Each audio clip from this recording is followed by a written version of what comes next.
శ్రమ పడ్డారు బిడ్డలు ప్రభువా.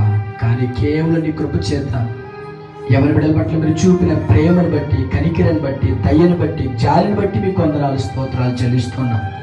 ఈ రీతిగా తండ్రి నిన్ను స్తుతించడానికి, ఈ రీతిగా నిన్ను కనపరచడానికి ఎవరి బిడ్డల పట్ల మీరు చేసిన మేలు బట్టి మీకు వందనాలు స్తోత్రాలు చెల్లిస్తున్నాం.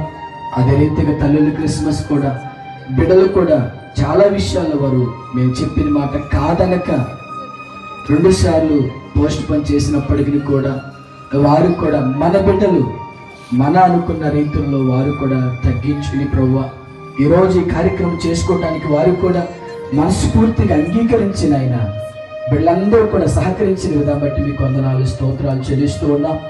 అదేవిధంగా దాసులు సీనియర్ గారి విషయంలో కూడా గొప్ప కార్యం మీరు చేశారు తండ్రి. ఇంకా మా బిడ్డలు అనేక మంది బిడ్డలు సంఘంలో జ్వరాలని, జలుబని, దగ్గని, ఇంకా అనేకమైన బలహీనతలన్నింటిలో కూడా మీరు ఆదరించి కృప చూపి బలపరిచి ఆరోగ్యం ఇచ్చిన విధానం బట్టి మీకు వందనాలు స్తోత్రాలు చెల్లిస్తూ ఉన్నాం.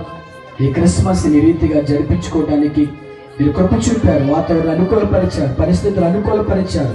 మేము పిలిచిన వెంబటినే ప్రభువా ఈ దాసులు వచ్చారు ప్రభువా. వారు కూడా ఎంతో బిజీగా ఉన్నప్పటికీ కూడా పిలిచిన వెంబటినే కాదనక వచ్చిన ఈ దాసులందరి బట్టి మీకు వందనాలు స్తోత్రాలు. ప్రత్యేకంగా నిర్మలా గారు, విజయలక్ష్మి గారు, ప్రసాద్ బాబు గారు, తండ్రి దేవుని వాక్యాన్ని అందించిన అనిల్ ప్రభు గారు, వారి కుటుంబం, వారి సత్యమణి గారు, తండ్రి చెరువు చెప్పులందరిని బట్టి మీకు వందనాలు స్తోత్రాలు చెల్లిస్తూ ఉన్నాం.